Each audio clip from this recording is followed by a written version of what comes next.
Thanks very much, Joe. It's great to be back in this city, meeting lots of old friends, but particularly, I think, being in this building, because the last time I was here, it wasn't ready, and it's such a fantastic place. So thanks to everyone, and particularly the organisers, for putting on such a great event. I'm going to talk in our workshops today and tomorrow about the power of small change.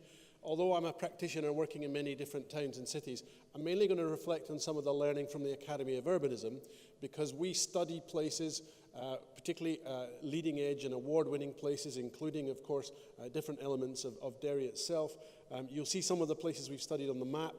There are more that we've been studying this year, and I'm going to reflect on some of those. If you're interested, we publish them. There's material online. We've got books, we've got charters, and we've got a magazine. Some of the ones I'm going to draw from are listed there. So I'm not looking at one particular case study, although I'll end on one. But there's some key themes in there, such as the slow urbanism of Antwerp, which is very small incremental change building up over years. Some of the radical rethinking that Aarhus did when it was European capital of culture. In other words, it wasn't just about the heritage, as we heard there from Wayne. It's also about the people and the innovation and energy. But one of the first rules we discovered is that heritage is important, because many of the great places look after it. That's the war. Some of them don't disrupt your heritage too much. Don't damage the critical capital that will sustain you. But you can see there what the people of Chester did is they nibbled away at the edge of their city wall to put a railway in the 19th century. And they just about got away with it, but I wouldn't recommend it for the future. It's not the right direction.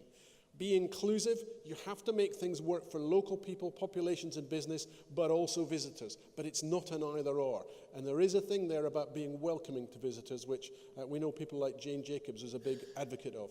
Third rule, try not to just copy. So I'm going to talk about other places, what they're doing, but don't just copy them. Don't create an anywhere place. That's an anywhere postcard with a kind of standard contemporary European every city.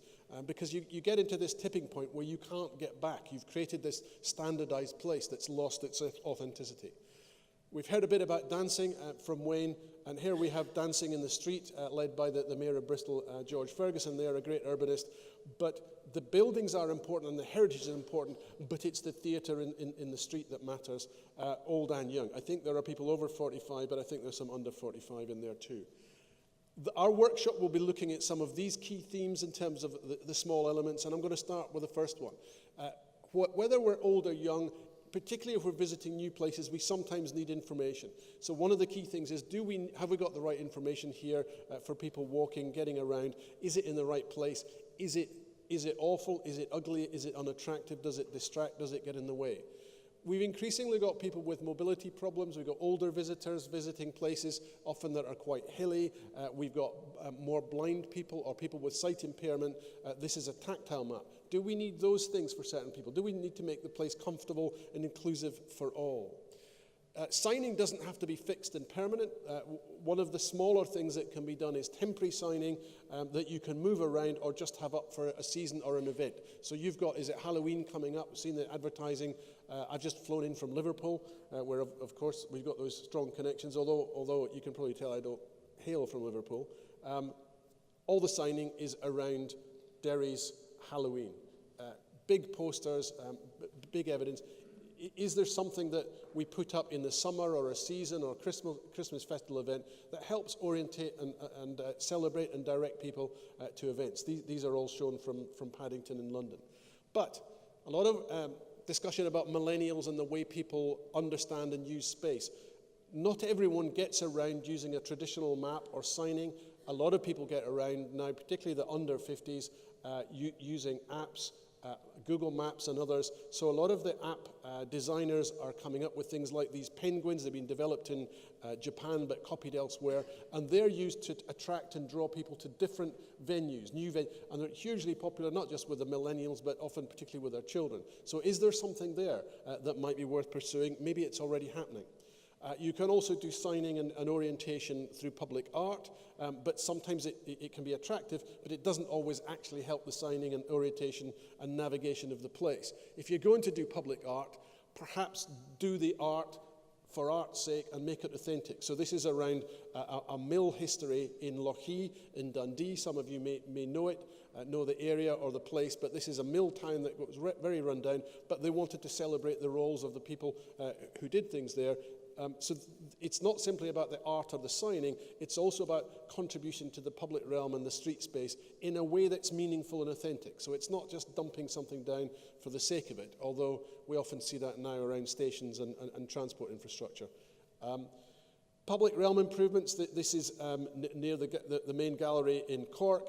You can see how it used to look on the top and the transformation. And this is incremental transformation. There's still traffic getting in, but it shifts the bias towards pedestrians and people using the space in different ways. Now, these are all hugely contentious, and I know you're grappling with parking and access issues, but here's one from the Covent Garden area of London, where they're going from something that's kind of pedestrian and vehicle access to something that is more comfortable and more obviously pedestrian and cycle biased, but you can still get vehicles and access and servicing in.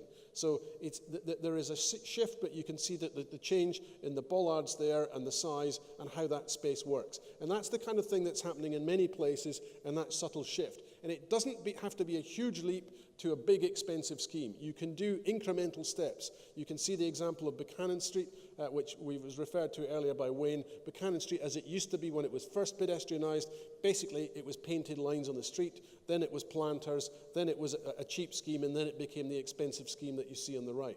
So they're progressive, implementable steps. That's Sauchiehall Hall Street. Doesn't actually look like that at the moment on the left because you've got all the kit in now there implementing the scheme and also actually partly pulling down the Glasgow School of Art, sadly, before it gets rebuilt. But that's the streetscape that's going on the right.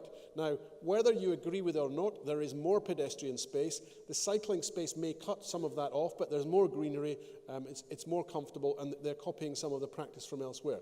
That is a big scheme, but it's been built up and headed towards in steps. At the extreme end, you could go for the full Monty with what is often referred to as naked streets. This is Exhibition Road in London. I'm not sure I would advocate this because I'm not content that the vehicles and the pedestrians mix there as comfortably as was planned. So there are tipping points where we can go too far in certain things, and what we've got to try to do is strike the balance right. So the public realm streetscape approach in Sheffield, I think, is a good example. That there are key routes that are pedestrian biased from the station for people using, in this instance, going up the hill to the centre of town, but it's wider footways and better crossings with good lighting phases that are pedestrian biased. That was one of our winners in the public spaces category in the awards. Here's another one under a motorway, wider foot. This was all planted and overgrown and very uncomfortable in the daytime, never mind in the evening. So there was some work done with what are called the metal petals to improve this underpass from the city centre part through the motorways up to Mary Hill and the area around Partick Thistle Football Stadium. One of our great finalists that we visited, and I don't know if some people in the room visited Aarhus last year, they had a really radical change where they lifted up the main flow of river, which had become, it was a street for many years. They lifted it up and opened it into public spaces. The issue here is creating small incidental spaces in sunlit areas. So it's not just creating spaces and leftover space, you're actually creating people space next to viewing points, whether it's, in that instance, the river. Here are some small ones on the Bordeaux and Freiburg where they're incidental spaces where people can hang out. On the left, waiting for a tram stops, or the one on the right, we wouldn't normally allow this in many places, but there's a channel of water running through that one in Freiburg, and people just hang out, sit and put their feet in the water. The students put their beer in, and the kids put their feet in and drop their ice lollies in. But in lots of other places, we wouldn't do it for health and safety reasons. I want to promote this one because it's something that temporary small things can. This is a parklet. This is a grander version from Boston, but here are some smaller incremental ones. These are just interventions effectively on 1 or 2 or 3 parking spaces. And that's how the Glasgow Sauchiehall Hall Street one started, with just some wooden boarding and colonising the space temporarily. And you can make it grander, like the Turin one with a sort of bar feature, or even where lots of leading temporary things have come from Hungary, from Budapest. Actually, that's a wine bar. It's a container that opens up and closes. So these things can be small, low cost, they don't need lots of money, but they can build up towards bigger investments. This is even in a heritage area in downtown Budapest, a solar park. That means that the kit and so on can stay on at night, can stay lit, and people can use it for longer hours to play. We've already heard a bit about car-free days. The key bit here is it's the testing and the prototyping that costs almost nothing. So this is an example from Gothenburg. Some of the leading ones have been done in places like Bordeaux, where you've got a really visionary mayor. But car-free Sundays, you might do one or two. You build it up to one or two a month, and many places then do it all year, or for huge, let's say Edinburgh, they do it in the festival season. But it's making it far more biased towards pedestrians and families, and it can have a positive impact on the local business and so on. That testing and prototyping we learned is a huge part of the rethinking philosophy in Aarhus, so that they do it with public spaces. You can see trying out a hard space as a softer green space with wooden benches and so on. And it had a huge impact on the way people thought about their town, including the historic artifacts and so on. And it made people come back to parts of the old town that they'd largely abandoned because they'd become car parks. We've heard a bit already this morning about events and having those, again, temporary at different seasons in the summer on the left or the Christmas ones. And I want to flag up the George Ferguson one, the mayor who did the dancing in the street, had the slide down Park Street in Bristol. That had a huge impact on the way people rethought about Bristol, but about other cities elsewhere, colonising it and curating it as a people space. And they can be for formal festivals like the Glasgow one.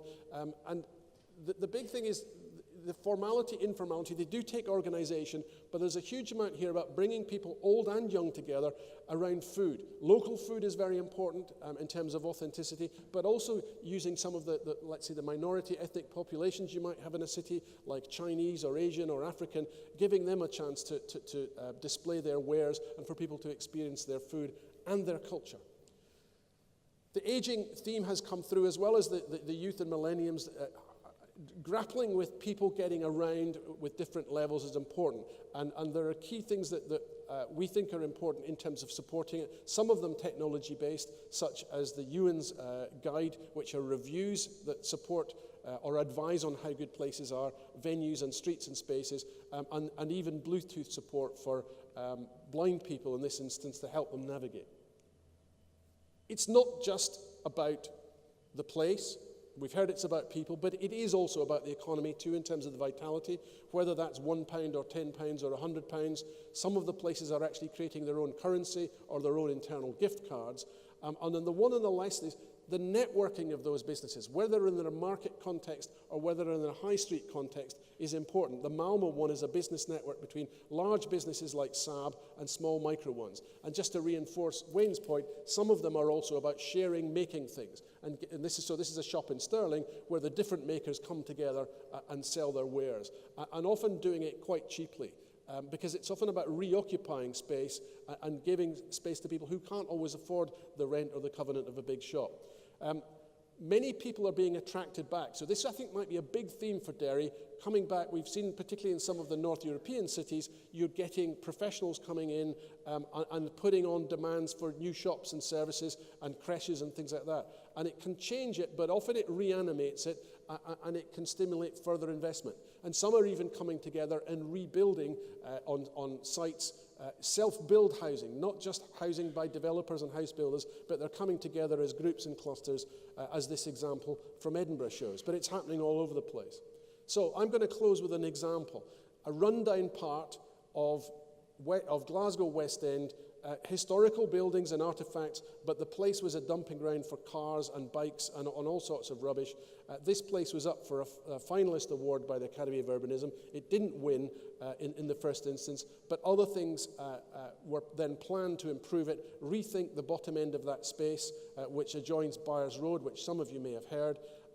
And that was the design implemented. It was a flexible space that could be used for different things, and it was a scene set for the buildings around it, but it could be covered in grass or artificial grass, and it could be used and has been used for Christmas festivals and Christmas events. So it's a curated space, it's a people space, but it relates to all the buildings and all the heritage around it.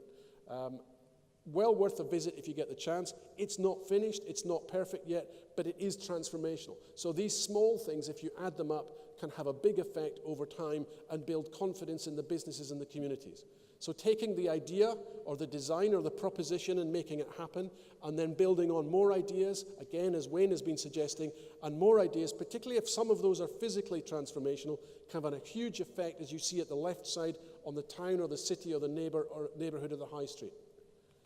If you just have an event and then have another event, but it's not connected and you don't build on it in terms of place, you can have lots of activity. You're putting ideas into action, but you're not necessarily changing the place or necessarily its confidence. But that is still better than having an idea, not implementing it, someone else having an idea, nobody takes it on or supports them, more ideas or plans or discussions or visions.